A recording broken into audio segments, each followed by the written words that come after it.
السلام عليكم ورحمة الله وبركاته. أعوذ بالله من الشيطان الرجيم. بسم الله الرحمن الرحيم.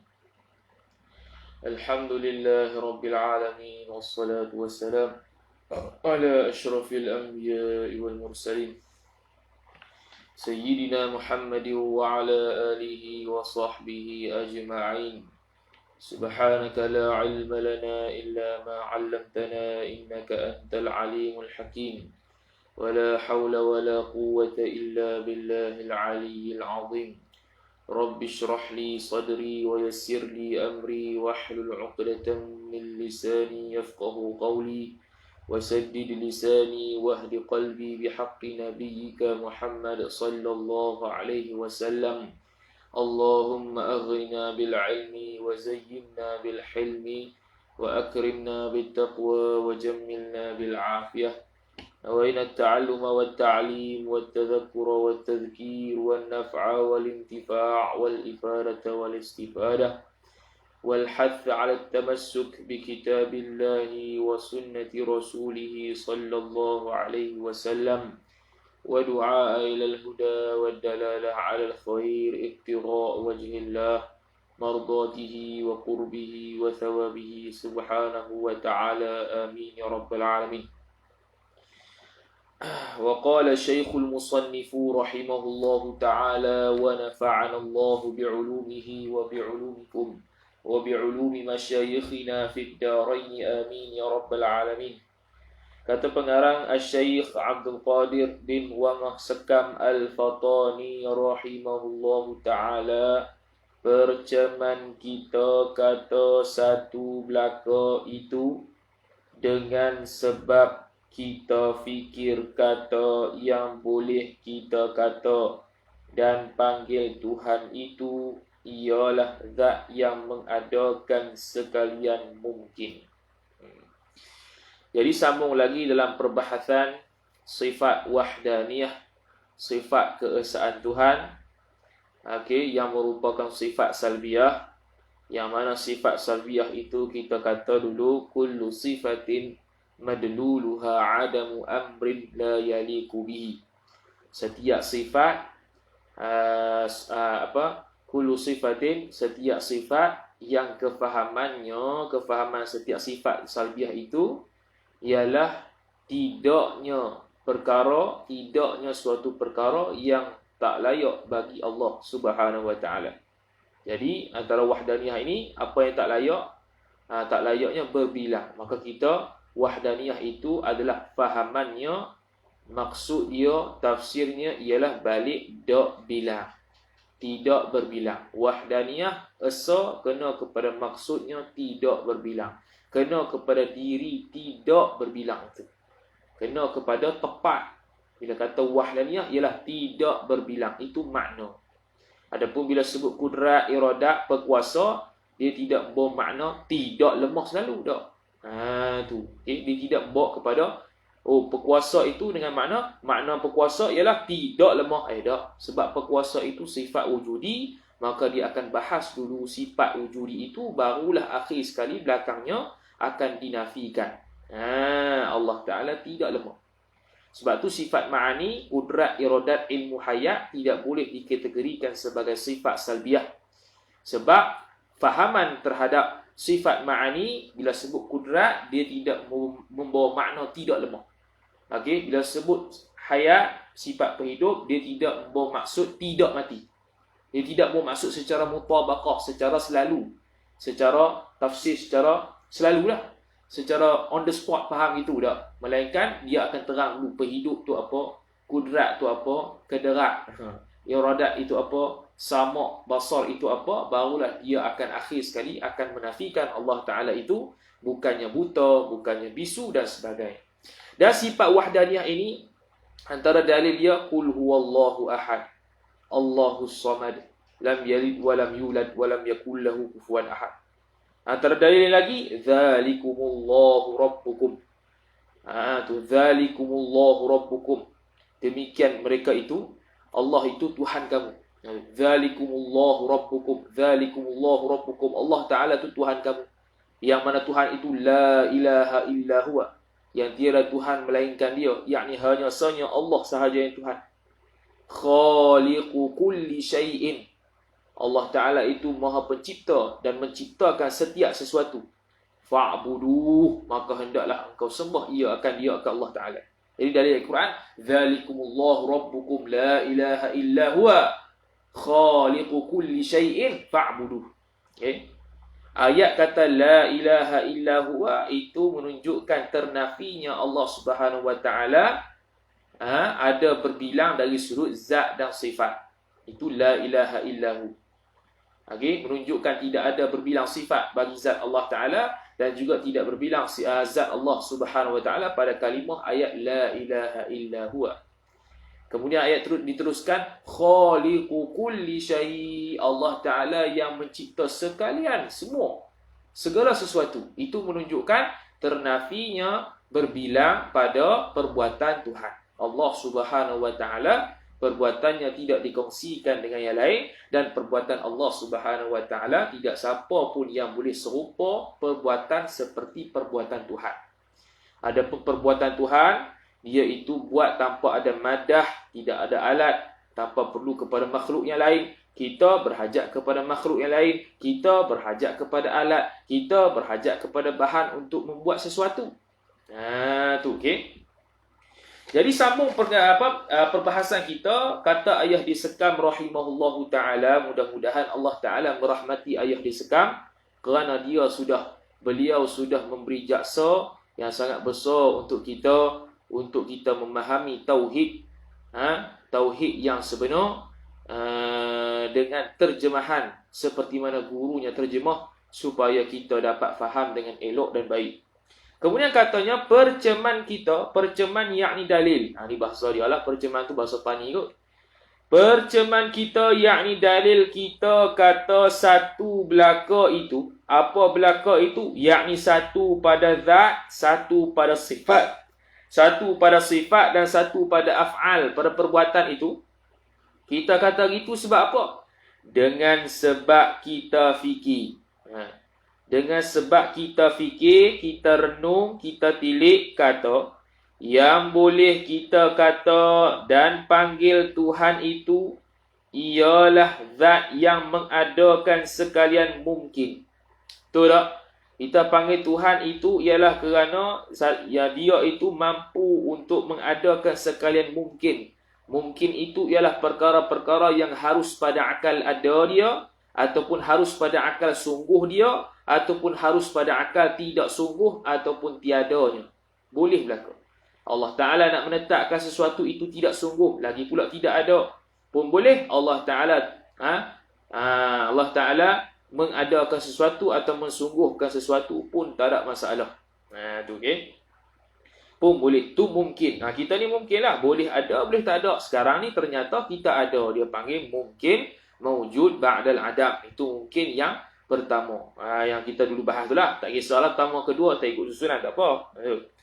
Habis. Kemudian dia kata, ayat diskam kata, dan juga meniadakan mungkin. Tu. Kita panggil tu Tuhan sebab dia itu zat yang mengadakan segala mungkin dan meniadakan segala mungkin. Dengan tidak sesat satu benda pun tak sesat. Yakni satu benda pun tidak istighna, melainkan mereka itu iftiqar. Satu benda tak sesat, satu benda pun tak sesat daripada ta'aluk kudrat dan iradat Tuhan. Mesti semua makhluk akan berhajat kepada Tuhan yang bersifat dengan kudrat, iradat dan sebagainya untuk ada dia, untuk mengadakan dia atau meniadakan dia, dan apa-apa yang berlaku selepas sesuatu itu ada. Tak ada satu pun dalam alam ini yang terlepas daripada kehendak Allah Subhanahu Wa Taala, daripada kuasa Tuhan. Semua, sekecil-kecil benda, sekecil-kecil atom sehingga sebesar-besar benda, iaitu Arsyur Rahman, semua itu berhajat kepada Allah Subhanahu Wa Taala untuk terus mengadakan dia, untuk terus kekal mengadakan dia, ataupun nak meniadakan dia, ataupun nak mengadakan sesuatu yang belum tiada. Yang dah ada, kekalkan ada pun boleh. yang dah tiada, kekalkan tiadanya pun boleh, ataupun yang belum ada, akan mengadakan pun boleh. Itu semua bertakluk, bersangkut paut dengan kuasa Tuhan dan kehendak Allah Subhanahu wa taala. Tu kuasa dia. Tu. Jadi itulah dipanggil Tuhan. Itulah dipanggil Tuhan. Tak sesat pun. Bila kata tak sesat satu benda pun, maknanya semua benda iftiqar, berhajat kepada Allah. Muftaqirun ilaihi kullu ma siwah. Berhajat kepada Allah Ta'ala oleh sekalian barang yang selain daripada Allah Subhanahu wa Ta'ala. Sebab tu dalam sifat iftiqar Allah Subhanahu wa Ta'ala ada 9. Iaitu sifat kudrat, iradat, ilmu, hayat, kaunuhu qadiran, kaunuhu muridan, kaunuhu hayyan, kaunuhu aliman, dan juga wahdaniyah. 9 sifat ini dia panggil sifat iftiqar. Dengan makna 9 sifat ini para makhluk ataupun alam ini berhajat kepada Tuhan bersifat dengan 9 sifat ini supaya mereka itu ada, supaya pentadbiran terhadap mereka itu sempurna. Dari sudut nak mengadakan mereka, nak meniadakan mereka, atau nak mengekalkan adanya mereka, ataupun nak mengekalkan tiadanya mereka, semua berhajat kepada 9 sifat ini. Jadi mesti wajib pada akal Allah Ta'ala mesti bersifat dengan 9 sifat ini. Mustahil lawan bagi 9 sifat ini. Salah satu daripada sifat ini Allah Ta'ala tak ada, mustahil. Sebab kalau salah satu daripada 9 sifat ini tidak ada pada Allah Subhanahu wa Ta'ala, niscaya tidak adalah alam ini, dan niscaya tak jadilah kita sebagai manusia. Sebab tidak ada salah satu daripada sifat 9 sifat ini. Kalau tak ada kudrat, tak nak cipta kita. Kalau tak ada iradat, ada kudrat, ada ilmu, ada hayat, tapi tak ada iradat, tak nak buat kita. Sebab apa? Allah Ta'ala tak kehendak. Tak hidup, lagi-lagi tak nak buat kita. Allah Ta'ala tak tahu, jahil, macam mana nak buat kita, tak boleh nak jadi. Allah Ta'ala bukan wahdaniyah, bukan esa, tapi ada dua Tuhan. Lagu mana nak jadi alam ni? Hancur musnah. Ni dia nak buat contoh dalil bagi wahdaniyah.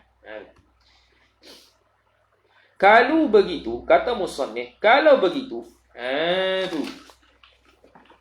kalau begitu, kalau kata Tuhan itu meniadakan dan mengadakan sesuatu mungkin itu, okey, jika Tuhan itu dua, jika Tuhan itu dua, jika Tuhan itu dua lah. Sebab apa dia buh dua? Sebab kita kata semalam, yang dulu, minggu lepas tu, ataupun semalam, 2 hari kemarin, ataupun semalam tu, kita kata, kemarin tu kita kata, dua ini dipanggil bilangan sebab dikapit antara dua bilangan yang lain. Dia dikapit antara nombor 1 dengan nombor 3. 1 tak dikira bilangan kerana dia tidak diapit oleh dua bilangan. Iaitu dia hanya diapit oleh nombor 2 sahaja dan tidak diapit sebelumnya nombor yang lain. Maka 1 tak dipanggil bilangan, boleh dipanggil Allah itu 1 ataupun esa, dan Allah dan 2 itu adalah sekurang-kurang bilangan. Jadi 2 di sini dengan makna kalau nak takdirkan 3 pun tak apa, 4 pun tak apa, ikutlah, tapi sekurang-kurangnya 2. Tu. Kalau Tuhan itu 2, maka tentulah bukan jaksa-jaksa itu hak dia, hak Tuhan kita belaka. Apa jaksa-jaksa? Iaitu bukti-bukti Allah Ta'ala bertakluk dengan sifat kudratnya membuat alam. Alam itu jaksa dia panggil. Bukti-bukti Allah Ta'ala buat, bukti-bukti Allah Ta'ala cipta, bukti-bukti Allah Ta'ala berkuasa. Buat sesuatu, maka yang dibuat itu dia panggil jaksa. Ni bahasa dia. Okay. Tu. Jadi bila Tuhan itu 2. Jadi para ulama bila kata Tuhan itu kalau takdirkan 2, maka dia ada satu dia panggil burhanut tamanu', satu dia panggil burhanut tawafuq. Burhanut tamanu' dan satu lagi burhanut tawafuq. Tu, okey. Burhanut tawafuq ataupun burhanut tawarud. Satu dia panggil burhanut tamanu'. Apa burhanut tamanu'? Burhanut tamanu' apa dia? Iaitu dalil yang menunjukkan kalau ada dua Tuhan, yang mana dua Tuhan ni saling bercanggah pandangan mereka. Macam mana nak jadi alam ni? Tu burhanut tamanu'. Tamanu' maknanya bercanggah. Tamanu' sebenarnya tamana'a tamana'u. Tamanu' bercanggah lah, bercanggah antara satu yang lain dengan Tuhan yang lain. Macam mana nak jadi ke alam? Boleh jadi alam tak kalau bercanggah pandangan ataupun kehendak Tuhan A dengan Tuhan B. Boleh jadi tak alam? Tu satu. Yang kedua, burhanut tawarud atau burhanut tawafuq, iaitu dalil yang kata mustahil juga walaupun dua Tuhan ni bersepakat nak buat sesuatu. Sama ada, saya kita terang, bersepakat atau wafuk dengan mana bersepakat. Baik. Jadi, kalau ada dua Tuhan, berdasarkan burhanut tamanu', burhan iaitu bukti nak kata percanggahan antara dua kehendak Tuhan itu tidak boleh berlaku dan mustahil sama sekali. Sebab kalau Tuhan A berkehendak tak mau jadikan alam, Tuhan B nak berkehendak menjadikan alam. Lagu mana nak jadi alam tu? Alam tu agak-agak jadi ke tak? Bercanggah antara Tuhan A dengan Tuhan B. Tak mahu. Ni tak mau menjadikan, ini nak menjadikan. Lagu mana alam nak jadi? Nak jadi ke tak? Ke ada antara alam itu adalah antara ada dengan tak ada? Mana boleh? Sebab ada dengan tak ada tu adalah al-tiddain, dua benda yang berbeza. Dua benda yang berbeza, al-tiddain, dua benda yang berlawanan. Jadi mesti salah satu. Jadi tidak boleh ada alam ini. Tak boleh nak ada alam inilah. Sebab salah satu Tuhan A itu nak berkehendak adanya alam. Tuhan B tak mau berkehendak nak adanya alam. Dah lagu mana nak jadi alam tu? Wasak. Okey, tu burhanut tamanu'. Kalau burhanut tawarud atau burhanut tawafuq, itu dengan makna bukti bahawasanya, nak bagi bukti, nak bagi dalil bahawasanya mustahil juga walaupun Tuhan dua-dua ni bersepakat. Okey. Dua Tuhan ni bersepakat. Yang pertama bersepakat macam mana? Satu Tuhan A jadikan langit saja sebagai contoh. Tuhan B cipta bumi saja sebagai contoh. Mereka dah berpakat. Okey, aku buat bumi, hang buat langit. Sepakat tak? Sepakat. Boleh jadi tak? Boleh jadi tak Tuhan begitu? Tak boleh juga. Mustahil. Sebab apa? Sebab kalau Tuhan A menjadikan langit sahaja, Tuhan B menjadikan bumi sahaja, maka Tuhan B tidak, Tuhan B ini automatik berhajat kepada Tuhan A untuk mentadbir langit, untuk buat langit, berhajat. Jadi berhajat bukan sifat ketuhanan. Begitu juga Tuhan A yang buat langit tadi berhajat kepada Tuhan B untuk mentadbir bumi. Boleh tak jadi? Tak boleh juga kerana berhajat. Itu mustahil. Itu mustahil. Tu yang pertama. Yang kedua, kalau bersepakat nak pakat buat satu jauhar firik, tidak akan terjadi. Nak buat atom sekecil-kecil jirim, jauhar firik yang tak boleh nak dibelah bahagi. Boleh tak nak buat? Dua-dua Tuhan ni berpakat nak buat satu jauhar firik? Tak boleh. Dua benda yang muathir, dua perkara yang memberi bekas tidak boleh memberi bekas kepada satu benda. Kalau dua orang ataupun dua zat ini memberi bekas, mesti ada dua benda. Tak boleh nak kena ada satu benda. Jadi jauhar firik satu je. Dia perlu kepada muathir yang seorang. Dia perlu kepada orang yang memberi bekas kepada dia, orang yang menciptanya. Hanya satu orang zat, satu zat sahaja. Tidak boleh dua. Jadi mustahil mustahil nak pakat dua Tuhan ni nak buat satu jauhar firik, mustahil. Jadi bila mustahil nak buat jauhar firik dengan dua Tuhan punya kuasa sekaligus untuk buat satu jauhar firik, maka mustahil juga akan terjadinya alam. Sebab apa? Sebab alam, manusia, semua alam ni asalnya mesti nak kena buat jirim firik juga. Dengan jirim firik itulah akan bergabung jirim firik. Jadilah satu orang manusia. Jadilah satu alam ni. Tu air macam mana jadi air? Air asalnya jauhar firik. Jauhar firik gabung. Jadilah satu air. Air laut ke, air gelas ke, ikutlah. Kita asal daripada gabung, jadi sebesar gini, besar jadi jisim yang besar lagu ni. Sebab apa? Jirim murakkab yang jisim yang boleh belah bahagi lagu mana? Asalnya kita jauhar firik. Bergabung antara jauhar firik. Jadi banyak, maka jadi jisim. Dia sudah menjadi murakkab. Tu. Okey. Jadi mustahil juga burhanut tawafu. Mustahil juga Tuhan itu berpakat. Sama ada berpakat, hang buat tamleng, aku buat tamleng, ataupun dua-dua berpakat nak buat satu jauhar firik, mustahil. Bila satu jauhar firik mustahil nak buat, maka mustahil juga nak buat jirim murakkab. Kerana jirim murakkab ataupun jisim itu asalnya daripada jauhar firik, asalnya daripada atom. Sebab tu Allah Ta'ala sebut khaliqu kulli syai'. Allah Ta'ala yang mencipta segala sesuatu. Kul di situ, kulliyah. Kul di situ dengan makna jami' ay kullu fardin min afradil alam. Setiap satu daripada jenis-jenis alam, apa-apa yang terkait dengan alam, sejenis, sekecil-kecil benda sampai sebesar-besar benda, semuanya Allah Ta'ala ciptakan. Tak ada siapa yang menciptakan selain daripada Allah Subhanahu wa Ta'ala. Jadi burhanut tamanu' satu lagi. Burhanut tamanu' dengan makna ada dua Tuhan yang dua-dua Tuhan ni tak berkehendak. Tak kehendak dengan kehendak yang sama. Tuhan A nak jadikan alam, Tuhan B tak mau jadikan alam.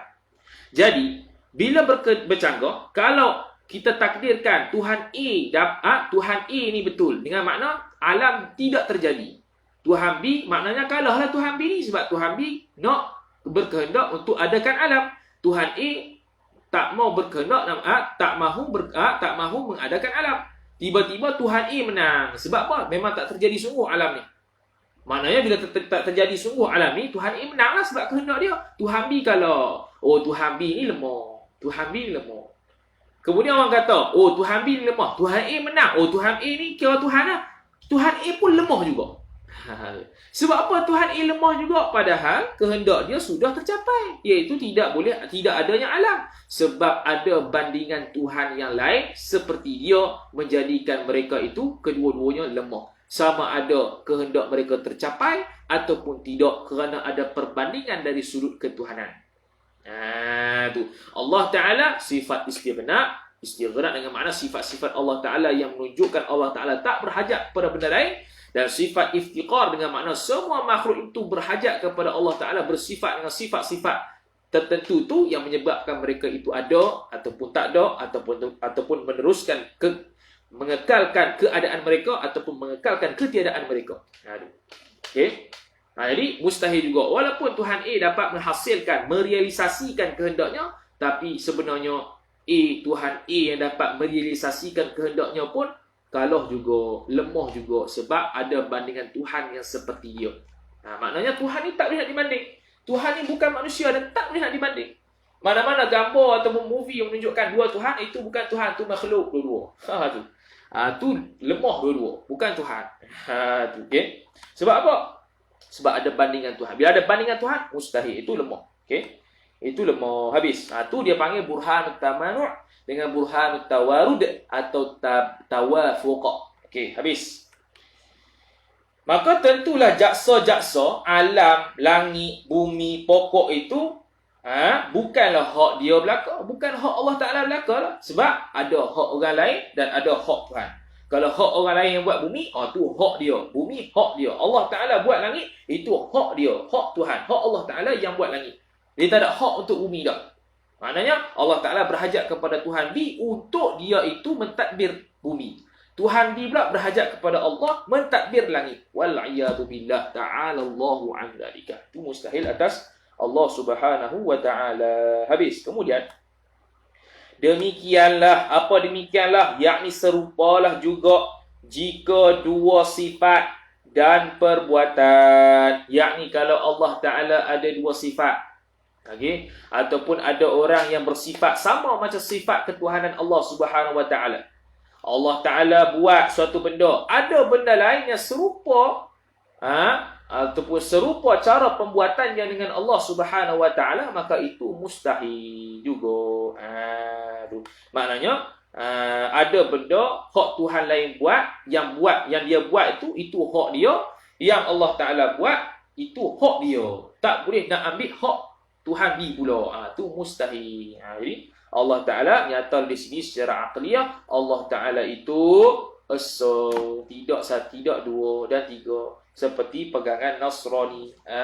Tu seperti pegangan Nasrani yang mengatakan bahawasanya tiga Tuhan. Okey, 3 in 1. Ataupun Tuhan Majusi yang mengatakan Tuhannya ada dua, Tuhan Asyar, Tuhan Albir. Tuhan jahat iaitu kena kepada takdir-takdir. Benda-benda yang ditakdirkan jahat dia panggil Tuhan jahat, ataupun dia panggil syaitan. Tu. Benda-benda yang ditakdirkan baik dia panggil Tuhan yang baik, ataupun nisbah dia kepada Allah. Allah tu Tuhan yang baik, syaitan tu Tuhan yang jahat. Tu mustahil, tu dua Tuhan. Tu. Sifat wahdaniyah itu untuk menyatakan Allah esa. Tu. Okey. Habis. Kemudian maka tentu habis tu. Dan jika zat Tuhan itu bangsa boleh dibahagi.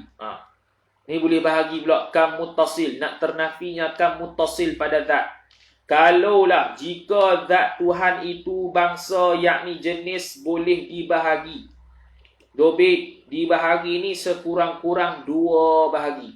Kerak 2. Maka tentu dia Tuhan itu jisim namanya, nama zat Tuhan tu. Jisim lah. Sebab kita kata jisim itu ataupun dipanggil jirim murakkab itu tersusun 2. Apa boleh dibahagi? Boleh belah bahagi. Paling kurang belah bahagi iaitu 2. Kita belah bahagi boleh belah bahagi tak? Boleh. Kerak 2. Bukan takat kerak 2, kerak 1,000,000 pun boleh. Allah Ta'ala mustahil begitu. Tu. Sebab bangsa kerak-kerak ni yang boleh dikerak, kita boleh dikerak tak? Boleh dikerak. Maka kita ni ada sifat yang boleh dikerak. Maka Allah Ta'ala tidak bersifat ataupun tidak zatnya itu boleh dikerak. Kerana yang boleh dikerak zatnya itu ialah makhluk. Maka Allah Ta'ala laisa kamitslihi syai'. Itu je. Maka tuntut apa? Okey, kalau Allah Ta'ala boleh dibahagi. Dia nak bawa, dia nak tarik halu. Kalau Allah Ta'ala boleh dibahagi, dipanggil jisim, jelas zat dia tu. Bila kata jisim, maka tentu nak ke tempat kosong. Tentu nak ke tempat kosong. Sama ada tempat kosong itu tempat kosong yang muhaqqaq, iaitu tempat kosong yang betul-betul kosong, ataupun tempat kosong yang faragh mauhum, tempat kosong yang disangkakan kosong saja. Kita kata dulu, faragh mauhum, tempat kosong yang disangkakan kosong macam inilah udara ni. Macam tak ada apa ni. Ni sebenarnya kita nampak kosong. Padahal bukan kosong. Ni ada udara. Partikel-partikel jisim latif ataupun jirim latif yang kategori oksigen. Rapat ni. Rapat. Oksigen ni rapat sekarang ni. Memenuhi ruang ni. Jadi ni bukannya tempat kosong yang betul-betul kosong. Bahkan hanya sangka saja kosong. Padahal ini dikelilingi oleh angin ataupun udara, oksigen. Tu, okay? Dan kita duduk di tempat kita ambil ruang kita di sini saja, bukan di sana. Bila ambil ruang di sini, maka oksigen, partikel oksigen tak boleh dah nak tembus kepada jisim kita, tak payah nak tembus dah. Bahkan dia memberi ruang. Dia seolah oksigen tadi tertolak, tersepak sehingga kita ni boleh menempati kita ni di sini. Kalau dibekukan tempat ini, satu tempat ni dibekukan dan saya kalau keluar, niscaya akan nampak bentuk saya duduk di sini. Itu tempat saya. Tu, okey. Allah Ta'ala begitu? Bukan. Allah Ta'ala begitu? Bukan. Tu. Maka telah terdahulu bahungnya zat Allah Ta'ala tu jisim yang nak ke tempat itu bahung. Bahung makna mustahil pada akal. Tu, okey. Demikian juga, begitu juga kalau zat Tuhan itu sangat-sangat halus. Yakni, dobit sangat-sangat halus, yakni nak kepada tempat kosong juga. Begitu juga mustahil zat Allah Ta'ala sangat-sangat halus. Ini merujuk kepada jirim firik itulah. Jauhar firik tu, atom tu yang paling halus, yang tak boleh nak dibelah bahagi. Zat Allah Ta'ala gitu ke? Tak juga. Sebab zat walaupun tak boleh nak dibelah bahagi, tapi dia nak ke tempat juga. Dia nak ke tempat juga. Tu. Walaupun ada dah sifat tak boleh nak dibelah bahagi. Okey dah tu. Tapi tiba-tiba dia jirim. Bila jirim, automatik dia nak ke tempat kosong. Sama ada dia itu murakkab, jenis tersusun yang boleh belah bahagi, ataupun tidak tersusun yang tidak boleh dibelah bahagi. Kerana terlalu halus. Okey. Maka itu pun mustahil pada zat Allah Subhanahu wa Ta'ala. Ta'ala Allahu an dzalika al-madhkur. Kemudian, kata musannif rahimahullah, kalau begitu, yakni kalau kata zat Tuhan itu bukan jisim, zat Tuhan itu bukan jirim firik, jirim yang sangat halus, yang mana kedua-duanya itu nak ke tempat, kejaklah kita kata Tuhan itu satu. Tu. Apa satu? Satu terjemahan daripada wahdaniyah. Esa ataupun satu. Maksudnya tidak berbilang. Maksudnya tidak dua. Tu, okey. Dalam kitab Bidayatul Hidayah Syarah Ummil Barahin tak silap, ataupun mana kitab atau kitab Jawi. Okey. Dia buat dia buat Allah Ta'ala, dia terjemah juga wahdaniyah itu satu, mustahil dua. Tu mustahil dua. Nak kata apa? Mustahil berbilang. Dua tu berbilang tu. Mana satu bukan bilang lagi. Tak ingat kita apa. Tak silap Bidayah itu Hidayah, lebih kurang itu. Bidayah itu Hidayah Syarah Ummil Barahim, bukan Bidayah itu Hidayah Imam Ghazali tu. Ini kita akidah Bidayatul Hidayah Syarah Ummil Barahim, dan kitab tu pun jarang dah dibaca di masjid-masjid. Tu. Okey, jarang dah dibaca. Susah nak tengok orang baca kitab Bidayatul Hidayah tu. Okey. Habis, kemudian. Okey, kalau begitu, kejaklah kata Tuhan itu satu. Tu maka tertolaklah pandangan Nasrani, pandangan Kristian yang pegang tiga Tuhan. Nabi Isa, Ruhul Qudus, Allah. Allah, Nabi Isa, Ruhul Qudus. Itu tertolak. Sebab mereka menyangka ataupun berkata Tuhan tu tiga. Tuhan tu tiga. Isa, Allah dan Ruhul Qudus. Okey. Habis, kemudian. Begitu juga i'tikad yang salah, yang mana mengatakan bahawasanya ada benda lain yang boleh memberi bekas. Tu panjang lebar. Kalau kitab-kitab usul lain, dia ada panjang lebar lagi tu. Kita ada kesalahan i'tikad dari sudut memberi bekas. Tu dari sudut memberi bekas. Kerana dia akan berkait dalam bab wahdaniyah pada af'al, wahdaniyah pada perbuatan Allah Ta'ala ni, dia akan hurai dalam kitab-kitab lain, kitab-kitab usul lain, dia akan hurai. Firqah Qadariyah, kumpulan Qadariyah, kumpulan Mu'tazilah, Jabariyah, dan kumpulan Ahlus Sunnah wal Jamaah. Dan dalam Fathul Majid, syarah kepada Ad-Durrul Farid, dia tambah lagi satu, puak falasifah tak silap, ataupun dengan puak sufi. Macam mana pegangan mereka membezakan tentang af'alullah ini. Tu okey. Jadi jangan i'tiqad ada benda lain yang boleh memberi bekas. Wahdaniyah pada af'al, wahdaniyah esa pada perbuatan, dengan makna Allah sahaja yang boleh memberi bekas. Tidak boleh benda lain beri bekas. Okey. Contohnya benda adat beri bekas. Pisau tajam pada pisau itu yang memberi bekas. Itu boleh cedera i'tiqad dia. Pisau, ketajaman pisau itulah yang memberi bekas kepada terpotongnya buah. Tu masalah tu. Masalah dari sudut i'tiqad. Tu. Kenapa? Kerana kalau dia faham secara adat itu yang memberi bekas, bukan Tuhan, takut-takut dia mengingkari mukjizat. Sebab mukjizat contohnya atas kisah qaul, riwayat yang mengatakan betulnya Nabi Ibrahim AS letaknya pisau di tekak Nabi Ismail. Walaupun itu bukannya cerita yang sahih lah. Cerita yang sahih ialah takdan Nabi Ibrahim letak pisau di Nabi Ismail. Bahkan sebelum nak letak pisau tu dah diturunkan ayat suruh korban. Tapi para ulama akidah dia ambil cerita yang mengatakan letak pisau di tengkok ni Nabi Ibrahim goreh lah ataupun sembelih lah, nak try sembelih. Tapi tak makan pisau tu. Walaupun dah tajam dah, tak makan pisau. Tu. Ulama ambil cerita tu sebagai syahid ataupun bukti kepada bahawasanya itu hanya hukum adat. Jadi adat tak beri bekas. Pisau, ketajaman pisau itu tidak beri bekas. Hanya Allah Ta'ala sahaja yang berkuasa memberi bekas. Kita potong limau, kita potong buah. Kita ambil pisau yang tajam, potong. Jangan i'tikad pisau yang tajam itu yang memotong, beri bekas kepada potongan tersebut. Bahkan Allah Subhanahu Wa Ta'ala yang beri bekas. Kita panaskan air. Air itu jadi panas bukan dengan sebab api yang memberi bekas, tapi Allah Subhanahu Wa Ta'ala yang beri bekas. Api hanya atas jalan adat sahaja. Kita lapar, kita makan, kita pun makan kenyang dengan makan nasi. Jangan kita i'tikad nasi itu yang mengenyangkan, tapi Allah Subhanahu Wa Ta'ala yang memberi bekas kepada nasi itu untuk kita kenyang. Adapun nasi, api, pisau, semua tadi itu atas jalan sebab musabab adat sahaja. Tu. Jangan kita i'tikad betul-betul benda adat itu boleh memberi bekas. Itu rosak i'tikad itu. Allah wal'iyadu billah. Okey. Tapi kalau sebut di mulut tak ada masalah. Jangan i'tikad ya. Aku kenyang makan nasi tadi. Tak ada cakap gitu, tu kufur. Tu tak faham. I'tikad itu bangsa dalaman. Bukannya tengok di mulut. Memang betul adanya perkara-perkara, benda-benda yang boleh jadi murtad dengan sebab perkataan. Tapi kalau kita kata gitu, kalau kita kata, oi makan nasi, aku kenyang tadi makan nasi. Seolah-olah kata, mana boleh tengok kata gitu? Sebab apa? Sebab Allah Ta'ala yang mengenyangkan. Bukannya nasi yang mengenyangkan. Itu tak mengaji balaghah dia panggil.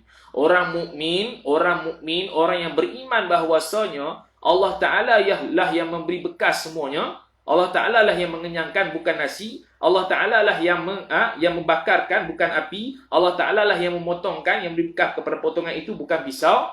Tetapi dia cakap kok mulut saja, pisau. Aku potong buah tadi. Aku bakar air tadi. Padahal pada hakikatnya Allah Ta'ala yang bakarkan. Tapi sebab apa kita kata gitu? Boleh tak? Boleh. Kalau dia orang mukmin, maka cakapan itu dia panggil cakapan majas. Dia panggil. Tak ada rasa i'tiqad. Tu. Tak ada rasa i'tiqad. Kadang set-set orang yang mengajar mak lipat ni, jenis-jenis mak lipat ni kata, "Oi, tak boleh kata gitu, itu kufur. Ingat Tuhan saja." Tu tak faham. Tu dari sudut cakapan adab boleh tak? Boleh cakap aku kenyang makan nasi, aku bakar ayam tadi, aku masak nasi tadi, aku yang potong ayam, sembelih ayam tadi. Itu cakapan adab dari sudut hakikat ketuhanan, dari sudut i'tikad Allah yang memberi berkah. Itu yang kena betul. Tu okey. Tu. Adapun kalau orang yang jahil i'tikad, aku tak tahu bosnya. Yang beri bekah tu Allah Ta'ala, aku ingat pisau ni yang potong punya Allah Ta'ala. Dia jahil hak tu. Dia tak tahu bosnya Allah Ta'ala beri bekah, tapi dia cakap aku potong tadi dengan i'tikad bosnya dia betul-betul potong. Bukannya Tuhan, bukannya Allah yang beri bekah. Aku yang bakar tadi, dia beriktikad aku yang betul-betul membakarkan. Ataupun api yang betul-betul membakarkan. Bukan Tuhan. Dia cakap gitu. Padahal i'tikad dia api yang beri bekah. Pisau yang beri bekah. Okey. Maka itu adalah i'tikad yang rosak. Itu bukan majas. Walaupun dia cakap gitu, sebab hakikat i'tikad dia pun begitu seperti mana diucapkan. Jadi kalau orang mukmin cakap je gitu, tapi hakikat i'tikad bila tanya balik Allah yang beri bekah. Tu tak ada masalah, sebab itu dipanggil kaedah cakapan majas. Tu okey. Tak ada masalah. Habis kemudian. Okey. Habis kemudian. Mana tadi? Sekalipun mana dia? Putera berkuasa langkau. Dengan sebab kita fikir lepas tu kata Tuhan itu satu, maka kejaklah, betul? Kata okey. Maka kejaklah pula kata dia Tuhan itu tidak berbilang-bilang. Bila kata satu, maka kejaklah tak berbilang. Satu, tak berbilang. Qidam, tak baru. Baqa, tak binasa. Tu qiyamuhu ta'ala binafsihi, tak berhajat. Mukhalafah lil hawadith, tak sama dengan makhluk. Tak tu sifat salbiah mafhum ataupun fahaman kepada sifat salbiah balik tak. Ternafi, bukan menafikan, tapi ternafi. Ternafi ni tidak perlu fi'lul fa'il, tidak perlu orang yang menafikan. Ternafi, memang maksud dia ternafi. Memang sifat salbiah ni maksud dia ternafi. Okey. Okey. Dia beza ternafi dengan menafi. Mudah contoh apa dia? Ni dari sudut bahasa je. Cuma nak bagi faham sungguh sifat salbiah tu. Kalau faham, alhamdulillah. Tak faham pun tak kafir. Tapi kuranglah sikit. Tu. Orang kata kalau makan nasi goreng tu tak perecah tu tak apa nak cukup. Tu. Okay? Tapi kenyang juga. Tu. Okay? Contoh kita ambil gelas, kita ambil gelas. Gelas itu kosong. Kita kata ternafinya air dalam gelas. Dengan makna apa? Sejak tadi lagi air ni tak ada. Air ni tak ada. Maka kita panggil ternafinya air dalam gelas. Dengan makna gelas yang kosong ni dari tadi tak ada air. Dari tadi tak ada air.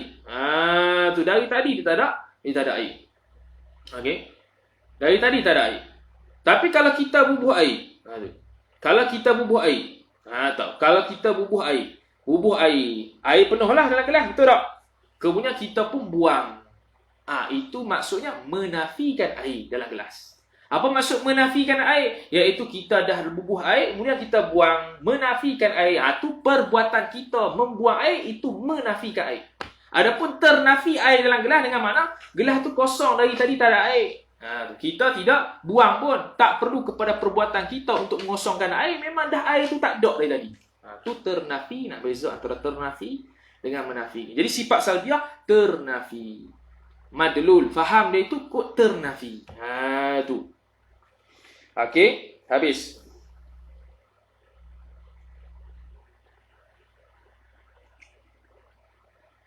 Okey. Kufur tak dia etikad macam tu dalam keadaan jahil? Jahil. Okey, dalam bab beri bekah ni dia ada tafsil. Dia ada tafsil. Kalau kita kata api yang membakar. Api yang sungguh membakar. Tajam pisau itulah yang memotong. Dia pegang hak gitu, hak tu kufur. Hak tu kufur. Bahkan kata para ulama,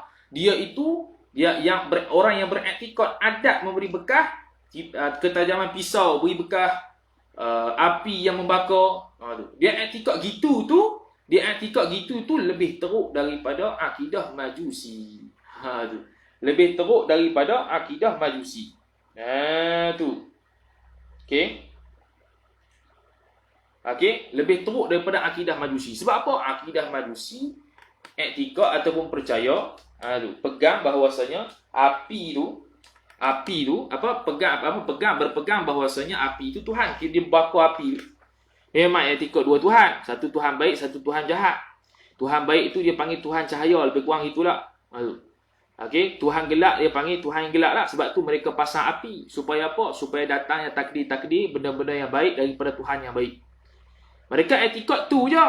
Tak etikad adat yang beri bekah. Ada pun orang yang etikad adat beri bekah, mereka etikad hak tu sahaja. Ada pun orang yang etikad adat beri bekah, adat ni banyak.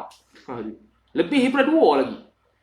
Tu, ketajaman pisau, api membakar, apa lagi? Macam-macam adat ni, macam-macam. Dia etikad adat, benda adat tu sendiri yang beri bekah. Hak tu masalah. Tu kufur. Kalau jahil bila itlaq jahil, bila kata jahil, kita kena tengok jahil ni. Jahil ada 2. Dalam mana-mana kitab akidah ke, kitab fiqh ke 2. Jahil ni ada 2. Satu jahil dia panggil jahil tak dimaafkan, satu dia panggil jahil yang dimaafkan. Jahil yang tak dimaafkan lagu mana? 2 sahaja, iaitu dia baru masuk Islam. Jahil yang dimaafkan apa dia? 2 sahaja, iaitu jahil yang baru masuk Islam. Baru je masuk Islam, dia tak tahu lagi akidah apa yang sepatutnya yang tak boleh pegang dan sepatutnya yang boleh pegang. Dia tak tahu lagi. Tu dimaafkan. Dan yang kedua, dia jauh daripada ulama. Dia jauh daripada ulama. Tapi biasanya orang yang jauh daripada ulama ni nak etikad lagu mana? Dia Islam pun tak apa nak betul. Tu Islam pun tak sampai kat dia lagi. Tu Islam pun tak sampai kat dia lagi. Okey. Adapun jahil yang tidak dimaafkan ialah dia Islam dah, tapi ada orang ngajar dia tak mari ngaji. Dan sekarang ni dia iktikad dengan iktikad yang salah. Sampai ke mati hal keadaan dia tak ngaji. Dia jahil dalam keadaan tak ngaji, padahal orang mengajar dah. Online banyak dah. YouTube berlambak dah ustaz-ustaz ahli sunnah yang mengajar. Sampai dah ke dia dakwah suruh pergi ngaji, tapi dia tak ngaji. Itu tidak dimaafkan.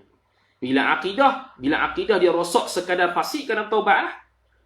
Kena bertobat lah. Takut-takut akidah dia etikad itu sampai tahap kufur. Kalau sampai tahap kufur, ibadatnya tidak sah, wajib qada. Tu bahaya etikad ni. Tu kalau kafir sampai tahap etikad dia tu kafir selama ni dipegang dalam keadaan jahil yang tak dimaafkan, rosak ibadat dia. Kerana kunci sah ibadat ialah sahnya tauhid. Adapun dari sudut perbuatan yang beri bekah tadi tu, itu ada tafsir lagi tu. Ada tafsir lagi. Tu nanti dalam sifat kudrat lah. Mungkin esok sifat kudrat kita akan detailkan. Hak mana yang etikad yang fasik, yang mana etikad yang kafir. Tu secara mudah-mudah cakap saja. Itu antara contohnya, iaitu pegang kepada ketajaman pisau yang beri bekah. Tu ketajaman pisau yang beri bekah. Api yang bakarkan. Tu seolah-olah hak tu yang beri bekah, itu bermasalah etikad dia, takut-takut jatuh kufur. Tu nanti kita terjemah, kita tafsirkan dalam bab kudrat lah nanti. Tu esok insya-Allah. Habis dulu. Kemudian tu secara mudah saya cakap tu tentang perbuatan. Okey, nanti kita terang esok secara detail. Ada yang Mu'tazilah fasik saja, ada yang hak jenis tahap kufur dan sebagainya. Tu nantilah. Habis kemudian dia kata, mana dia? Dan bukanlah satu pun, apa ni? Tiba-tiba ni. Maka kejaklah pula kita kata dia Tuhan itu tidak berbilang-bilang pada perkara-perkara yang tersebut. Betul tak? Situ Kalau begitu, kejaklah kita kata Tuhan itu satu, yakni bukan dua. Satu kena kepada makna bukan dua, dan bukan tiga, bukan empat dan sebagainya. Maka kejaklah pula kata dia Tuhan itu tidak berbilang-bilang. Tak berbilang. Kejaklah, kejak. Bila kata Allah Ta'ala satu, tak berbilang. Apa tak berbilang? Tak dua, tak tiga, tak empat, tak lima, ila akhiri. Tu. Tak berbilang tu pada perkara-perkara yang tersebut. Apa perkara-perkara yang tersebut? Tiga. Iaitu zat, sifat dan perbuatan Allah Subhanahu wa Ta'ala tidak berbilang. Dan bukan salah satu pun. Tu. Tidak berbilang-bilang pada perkara-perkara yang tersebut, yakni pada sifat, pada zat dan pada perbuatan Allah Subhanahu wa Ta'ala, dan bukan salah satu pun. Bukan salah satu pun, yakni salah satu daripada tiga yang tersebut. Allah Ta'ala tidak berbilang pada tiga-tiga perkara tadi, dan juga tidak berbilang walaupun salah satu daripada tiga yang tersebut. Allah Ta'ala as-saw pada af'al, as-saw pada sifat, tapi dia berbilang pada zat contohnya. Walaupun apa pun tidak, mustahil. Tu. Allah Ta'ala as-saw pada zat, as-saw pada sifat, tapi berbilang pada perbuatan. Itu pun mustahil. Salah satu pun mustahil, ketiga-tiga pun mustahil. Tu, okey.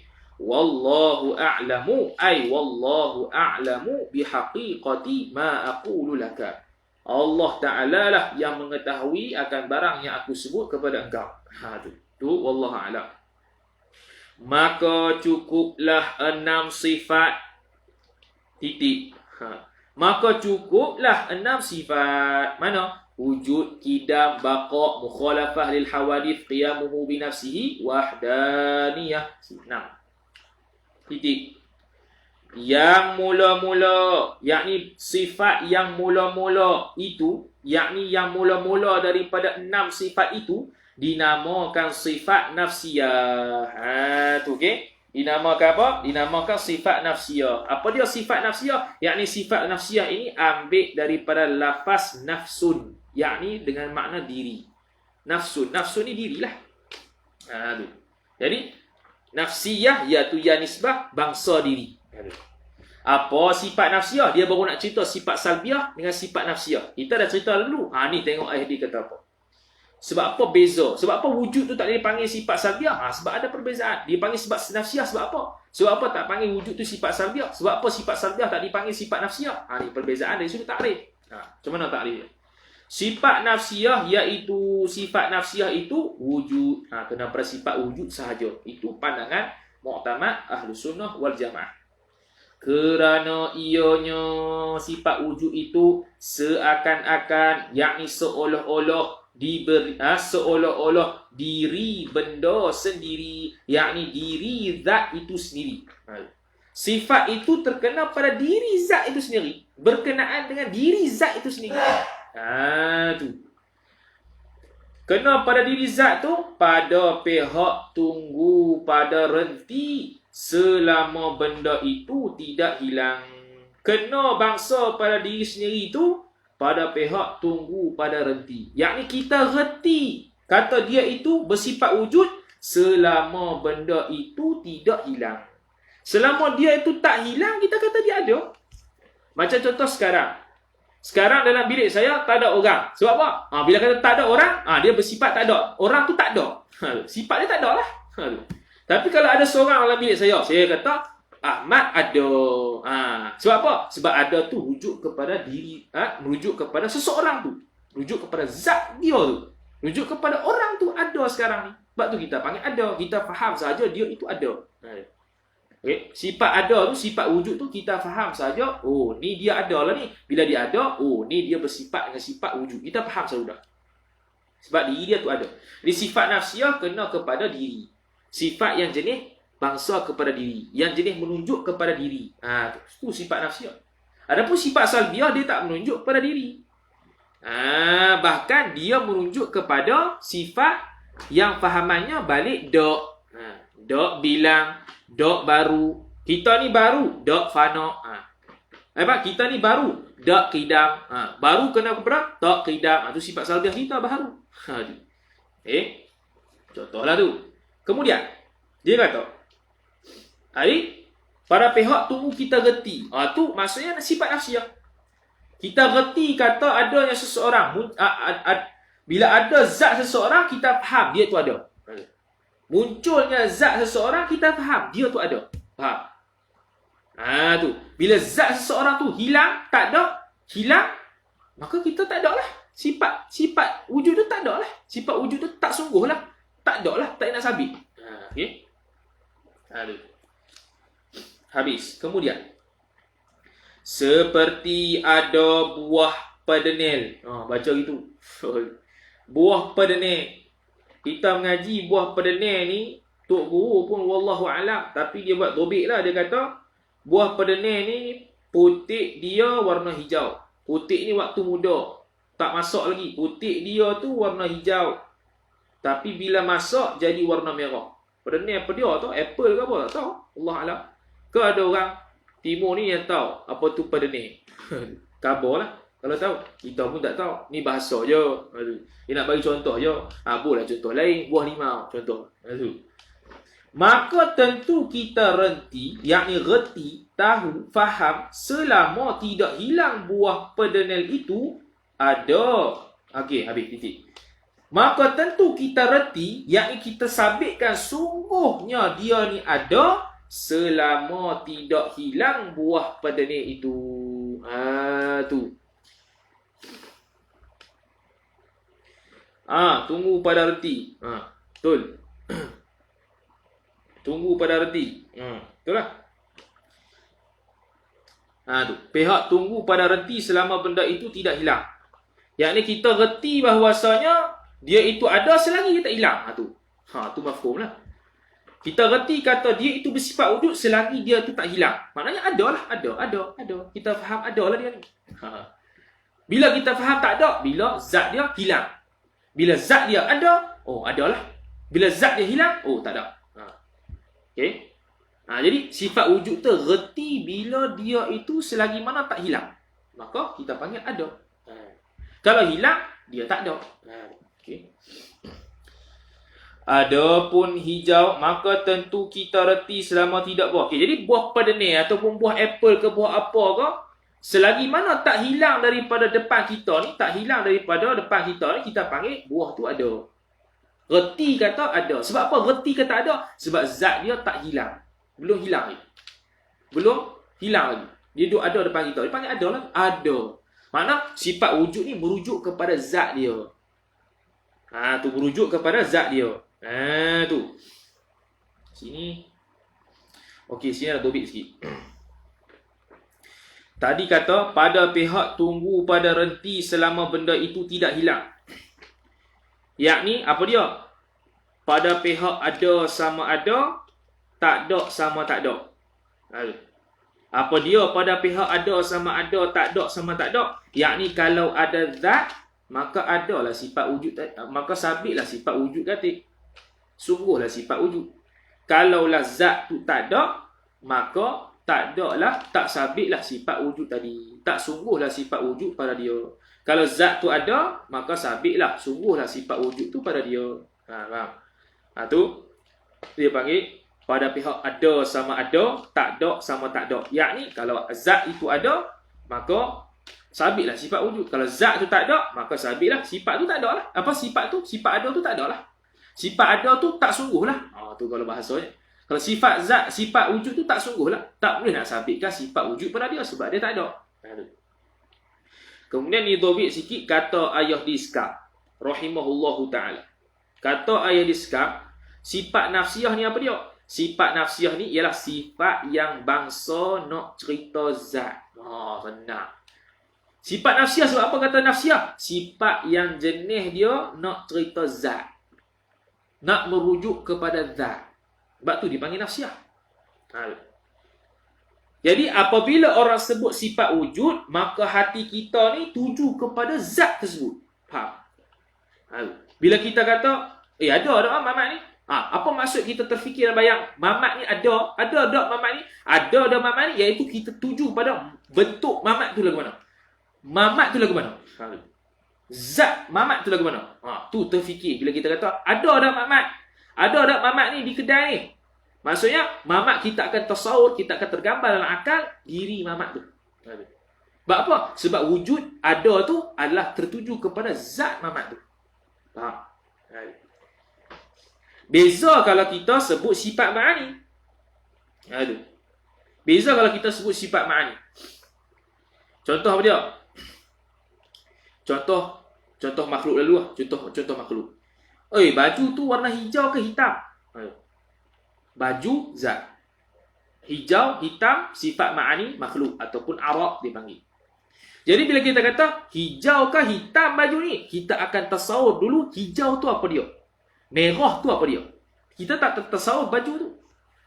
Kita akan tasawur, akan tergambarkan terlebih dahulu. Hijau, tergambar terlebih dahulu. Hitam, baru baju. Sebab apa? Sebab hitam dan juga hijau itu bukan zat. Bukan baju. Faham? Jadi kita akan fikir, hijau. Kita akan tergambar dulu, hijau. Hitam. Barulah baju. Sebab apa? Baju itu bukan, hitam dan hijau itu bukan baju. Sebab dia bukan jirim. Bahkan dia itu sifat. Sifat pula sifat ma'ani pula. Sifat yang jenis ada. Arab. Maka kita akan tertuju kepada hijau dan biru dulu. Hijau atau hitam tadi tu. Sebab tu sifat ma'ani tak dipanggil sifat nafsiyah. Ni penting. Takrif ni sangat penting. Apa yang membezakan antara kudrat ni tak boleh masuk nafsiyah, kudrat ni tak boleh masuk salbiyah. Salbiyah, sifat salbiyah kidam tak boleh nak masuk kepada nafsiyah, tak boleh nak masuk kepada ma'ani. Sebab apa? Ni asal takrif ni lah. Tu. Sifat ma'ani ataupun arak kita ni, ataupun sifat ma'ani Allah Ta'ala jenis ada. Jadi bila jenis ada, bila kita sebut sifat kudrat, kita akan bahas kudrat dulu. Kita tak akan tertasawur, kita tak akan tergambar dalam akal bila sebut kudrat Tuhan, akan tertasawur, akan tergambar zat Tuhan dengan makna kewujudan Tuhan. Tak? Kita akan tasawur perbahasan terlebih dahulu. Kudrat tu apa? Kudrat ini maksud dia gini. Dia ada ta'aluk tanjizi hadis. Mustahil ada ta'aluk tanjizi qadim. Ta'aluk tanjizi qadim. Dia ada soluhi qadim, bertakluk dengan soluhi qadim. Tanjizi qadim tak ada, tanjizi hadis ada, gunggang. Akhir sekali barulah kita sabit, ini kudrat ni ada di zat Tuhan. Sebab apa? Sebab sifat ma'ani itu bukan zat. Dan dia tak tertuju pada zat. Bila kita kata sifat kudrat, kita tak tertasawur, tidak tergambar ataupun tidak menunjukkan fikiran kita ke arah zat Tuhan. Bahkan kita akan tertuju kepada kudrat Tuhan itu sendiri. Tu. Akhirnya baru kita kata, kudrat ni lah sabit ada di Tuhan. Sebab tu dia tak panggil sifat nafsiyah. Sifat maknawiyah, sifat ma'ani dia kata, ditakrifkan la hiya huwa wa la hiya ghairu. La hiya huwa, tidaklah sifat ma'ani itu huwa, bukannya zat, wa la hiya ghairu, dan dia itu bukan selain pada zat, yakni bukan terpisah daripada zat. Dia itu bukannya zat, sifat ma'ani itu bukan zat, tapi sifat, dan sifat ma'ani itu bukan lepas ataupun terpisah dengan zat, bahkan ada di zat. Sifat nafsiyah, hiya huwa.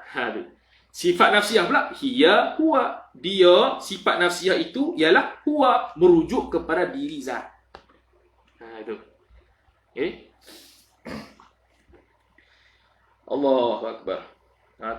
Tu kata ayah Diskam rahimahullah ta'ala, sifat yang bangsa nak cerita zat. Jadi kalau kudrat bukan bangsa yang nak cerita zat. Kudrat nak cerita pasal kudrat, bukan nak cerita pasal zat. Bukan tertuju pada zat, nak cerita pasal kudrat itu sendiri. Iradat nak cerita pasal iradat itu sendiri. Kalam nak cerita pasal kalam itu sendiri. Sifat wahdaniyah bukan nak tuju pada zat, tapi nak kepada dok bilang. Dok berbilang. Kidam nak tuju kepada tak baru. Dia faham kat situ. Bakok nak tuju kepada tak fana, tak binasa. Okey. Tu dia panggil buah-buah Tok Guru lah, nak bagi beza antara wujud nafsiyah, salbiyah, ma'ani, ma'nawiyah. Kalau ngaji kitab tinggi lagi, dia ada khilaf tu. Dia ada khilaf lah, tapi bukan mu'tamad. Dia sekadar perbahasan ilmiah, tapi tak boleh kita zahirkan kepada orang awam lah, takut pening, tak boleh lah. Ada lagi sebenarnya perbahasan tu, sifat wujud tu khilaf ulama, ada yang kata sifat nafsiyah, salbiyah, ada yang kata ma'ani, adalah tu. Tapi itu tidak boleh kita zahirkan lah. Itu perbahasan yang mendalam sangat, terlalu furu', dan itu semua pandangan dhaif, pandangan mu'tamad wujud sifat nafsiyah. Ada lagi, sebab apa dia kata salbiyah, sebab apa dia kata ma'ani, ulama yang kata ma'ani, sebab apa wujud tu ma'ani, ada. Tapi itu tidak perlulah, itu perbahasan yang tersangat furu', orang yang ahlinya sahaja nak tahu, sila. Okey. Tu jadi buah-buah Tok Guru tu supaya kita faham, nafsiyah ni kenapa wujud, sebab apa? Sebab dia cerita diri dia. Dia cerita bila kata sifat nafsiyah itu, sifat wujud tu kena kepada bangsa yang nak cerita pada zat. Sifat nafsiyah itu bangsa yang nak cerita pada zat, sifat yang nak cerita pada zat. Wujud terkena kepada kaitan zat itu sendiri. Nampaknya faham aku. Dah terang banyak ni faham tu. Kau tak faham lagi? Cuba respon. Okey. Tak faham pun ada video dah, boleh ulang-ulang. Okey. Maka tentu kita renti selama tidak hilang buah pendenik itu. Kita reti kata buah pendenik ataupun buah apple tu ada selagi mana dia tak hilang. Ada. Jadi sifat ada tu ada. Iaitu sifat ada ni jenis yang bangsa nak cerita zat buah tu ada lagi. Faham? Alhamdulillah.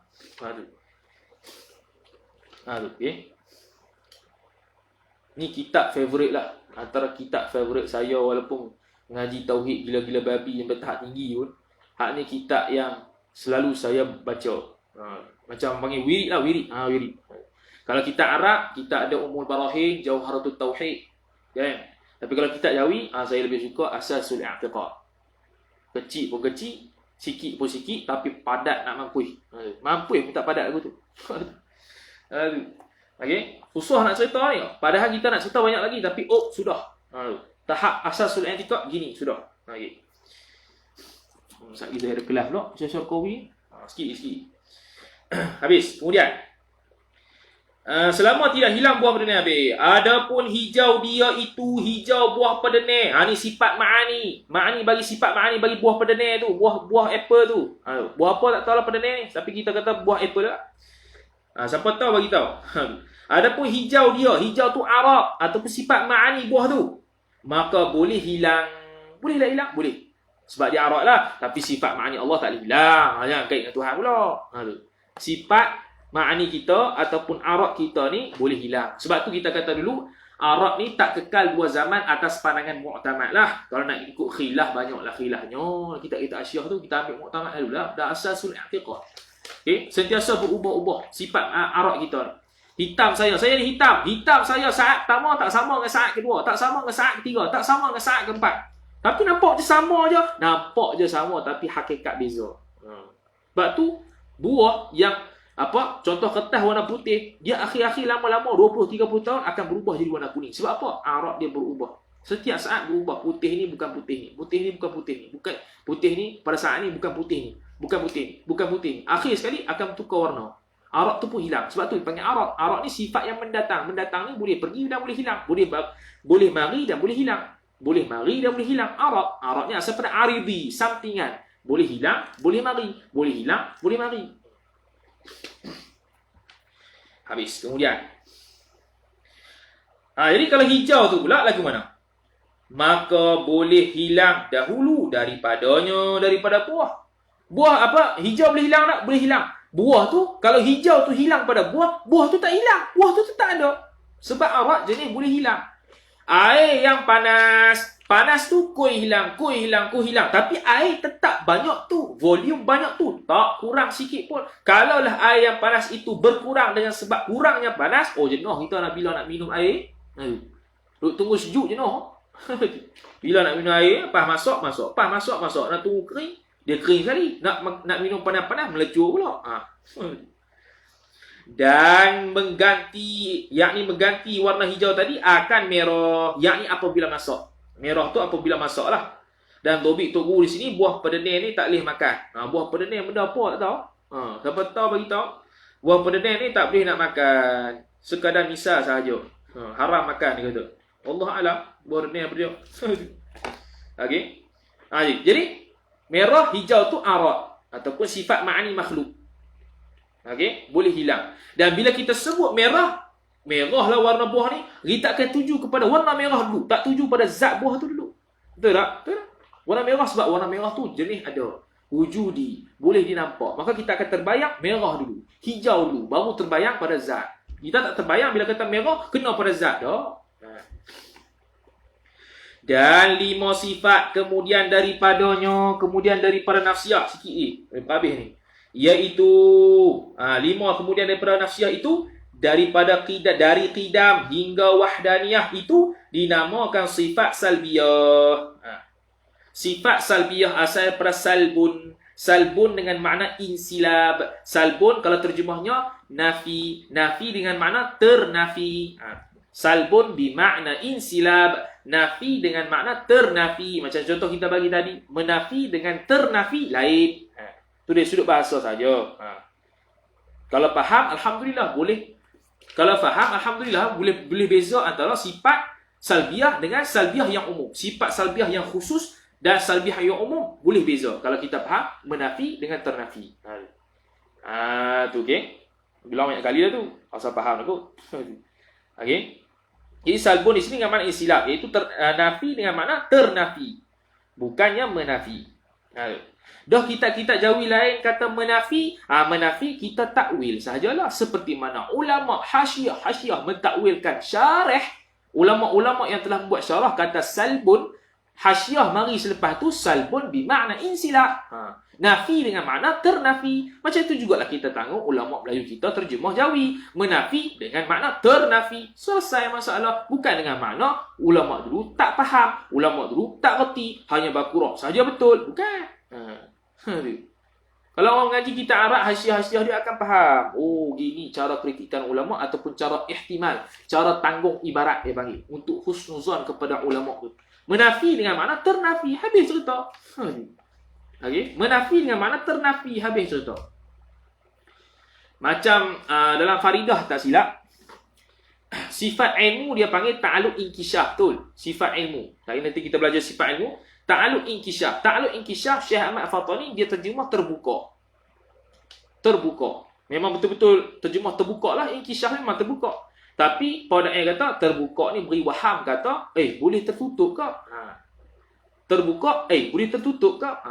Jadi pada ayat terjemah inkisyaf dengan makna nyata. Inkisyaf dengan makna nyata. Bukan terbuka, nyata. Yakni lazim daripada terbuka, nyatalah ia. Tu. Okey? Itu ya.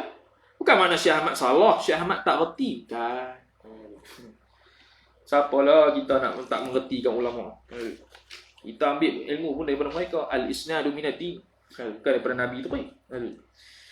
Kemudian dia kata, iaitu hingga sifat kita habis, dinamakan sifat salbiah, iaitu sifat salbiah itu yang bangsa, yakni sifat-sifat yang bangsa kita reti kata ternafi, reti kata tak ada, reti kata ternafi, tak ada barang yang tidak layak dengan Tuhan. Lepas tu kita soalkan, dah sifat ma'ani bukannya menyatakan menolak benda yang tak layak bagi Tuhan juga? Sifat wujud, adakah tidak menolak perkara yang tidak layak bagi Allah Ta'ala juga? Sifat ma'nawiyah, adakah dia tidak menunjukkan sifat yang adakah sifat ma'nawiyah itu tidak menunjukkan ataupun tidak menolakkan, tidak menafikan perkara-perkara yang tidak layak bagi Allah Ta'ala? Dah, kita kata ya, tapi atas jalan umum. Tapi sifat salbiah ni kena direct. Okey. Sifat salbiah ni kena direct kepada ternafi. Maksud terus kepada ternafi. Madlulnya ternafi. Kefahamannya kepada ternafi. Kita reti kata dok. Bila sebut qidam, reti kata dok. Dok apa? Dok baru. Baqa, dok fana. Mukhalafah, dok sama. Wahdaniyah, dok berbilang. Kudrat, berkuasa. Kita tak kata berkuasa, kita tak kata kudrat itu tidak lemah. Tak, tidak lemah tu belakang dulu. Sebab apa? Berkuasa tu ada. Tak lemah. Tak lemah tu menafikan juga Allah Ta'ala tidak layak. Tapi atas jalan dia bagi kalau mengaji mantik dalalah iltizam. Dia hanya lazim daripada adanya sifat kudrat tak lemah. Tapi kudrat itu tidak membawa makna secara mutabaqah, tidak membawa makna secara direct kata kudrat itu maksudnya tidak lemah. Belum lagi. Sebab kudrat itu jenis ada. Kudrat itu sifat yang kita jenis ada. Faham lagi pula jenis ada. Kemudian akhir bahas sifat kudrat iradat. Akhir sekali berkata, tak lemah Allah Ta'ala, tak tergagah Allah Ta'ala, tak bisu Allah Ta'ala, tak buta Allah Ta'ala. Tak juga menafikan yang tak layak bagi Allah juga. Tapi atas jalan dalalah iltizam. Adapun salbiyah dalalah mutabaqah. Kena kepada tak dah. Lepas tu dia kata, sifat-sifat yang bangsa kita, yang jenis kita reti, sungguh, kata, ternafi, yakni tak adanya barang, yakni sifat yang tidak layak dengan Tuhan. Kullu sifatin madluluha adamu amrin la yaliku bihi. Iaitu kenakan, yakni terkena diri ternafi awal pada qidam. Tak awal tu ialah makna qidam. Qidam dia tak awal. Tak tu kita faham kot tak. Qidam tu kita faham kot tak. Tak apa? Tak awal. Baqa' tu terkena pada tak. Tak apa? Tak fana, tak binasa. Mukhalafatuhu ta'ala li hawadith. Terjemahnya bersalahan Allah Ta'ala dengan yang baharu, iaitu tak sama. Kena kepada tak sama. Wahdaniyah wahdaniyah esa. Apa esa? Tak berbilang, tak dua, tak tiga. Kena kepada faham balik dak. Faham tak tu? Dan ternafi akhir pada baqa', ternafi hujungnya Allah Ta'ala. Allah Ta'ala ada hujung. Kewujudan Allah Ta'ala ada hujung, ternafi. Bila kata baqa' terjemahnya sedia. Itu terjemah. Maksudnya, tak fana, tak binasa. Okay? Sebab dia jenis sungguh. Lagi pula, dia punya mafhum dia, kefahamannya balik dah. Dan ternafi serupa pada mukhalafatuhu ta'ala al-hawadith, iaitu pada bersalahan dengan makhluk, iaitu ternafi, yakni tak serupa. Bersalahan dengan makhluk, maknanya apa? Tak serupa dengan makhluk. Contoh bagi kita, makhluk ni botak, tak berambut. Botak kena kepada makna tak berambut. Mandul kena kepada makna tak beranak. Okey, apa lagi? Apa lagi? Ikutlah apa lagi? Yang mana maknanya balik kod dok. Ni apa botak tu tak ada tapi kita fahamnya. Kita nampak, kita potong rambut botak. Botak tu kalau kita tunjuk atas ni botak, ni bukan botak, ni kepala. Dah kata botak tu, kita faham daripada tak ada rambut tu botak. Tak ada rambut tu botak lah. Mandul bukan kita boleh tunjuk, bukan kita boleh tengok, bukan kita boleh sentuh diri mandul tu, benda mandul tu. Tak ada. Tapi kita faham. So apa kata mandul? Tak beranak. Tak beranak. Sebab tu dia panggil mandul. Istilah dia mandul. Okey. Mana-mana lah. Okey. Ikutlah. Kudung ke apa, sama lah. Okey. Habis. Kemudian. Dan ternafi. Apa tu? Ternafi menupang. Ternafi menupang. Iaitu lawan bagi sifat qiyamuhu ta'ala binafsi. Allah Ta'ala berdiri dengan sendiri. Ataupun ada dengan cara-cara diri. Kata terjemah. Ada dengan cara-cara diri. Apa makna tu? Itu terjemah baru, jangan faham lagi. Maknanya apa? Ternafi, yakni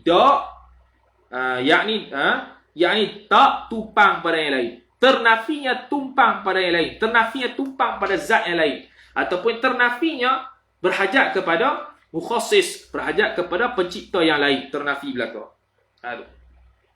Dan berkehendak kepada yang menjadi. Ternafinya berkehendak kepada menjadi. Qiyamuhu ta'ala binafsi itu kan ada dua makna. Iaitu ternafinya berhajat kepada zat yang untuk menumpang dia, seperti mana arak menumpangnya zat. Dan juga ternafinya Allah Ta'ala berhajat kepada satu benda lain yang menciptakan dia.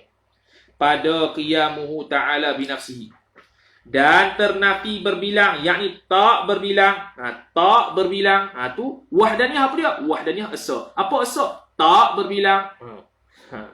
Kena kepada diri tak tu. Diri ternafi tu. Tu dia panggil salbiyah. Pada wahdaniyah. Pada sifat wahdaniyah. Lawan dia tu. Jadi sifat wujud tak dipanggil sebagai salbiah sebab sifat wujud kena kepada sebab sifat nafsiyah itu ialah satu sifat yang cerita pada zat. Sifat yang bangsa nak cerita zat, kata ayat sekarang. Sifat yang bangsa nak cerita zat, sebab tu dia tak panggil sifat salbiah wujud tu. Dia panggil sifat nafsiyah. Sifat salbiah dipanggil salbiah sebab dia nak cerita kepada fahaman dia itu kepada balik balik ternafi. Tu. Sebab tu dia tidak boleh panggil sifat salbiah ni tak dia termasuk dalam ma'ani. Sebab dia itu tak ada. Dia itu tak ada tapi sungguh saja. Dia itu benda yang wujudi, benda yang jenis ada. Benda yang jenis tak ada. Okey, sifat salbiah tu benda yang jenis tak ada. Hanya faham saja. Sebab tu tak dia dikategorikan sebagai ma'ani. Sebab dia jenis tak ada. Lagi pula balik fahamnya tu balik kot dok. Sifat ma'ani, sebab apa dipanggil sifat ma'ani? Sebab dia sifat yang jenis ada di zat. Sebab tu sifat wujudi, sifat wujud tak masuk. Sifat salbiah tak masuk. Qidam baqa' mukhalafah lil hawadith qiyamu ta'ala bi nafsihi wahdaniyah tak masuk dalam ma'ani. Sebab semua 6 sifat daripada wujud sampai wahdaniyah bukan jenis sifat yang ada. Sebab tu dia panggil ma'ani. Tu okey. Jadi esok insya-Allah sambung pula pada katanya dan kita maklum bahawasanya kesemua benda-benda yang direnti itu tidak layak belaka-belaka. Sambung lagi dalam perbahasan sifat salbiah sikit kemudian masuk sifat kudrat. Wallahu taala alam wa sallallahu wasallam ala sayyidina Muhammad wa ala alihi wa sahbihi ajma'in.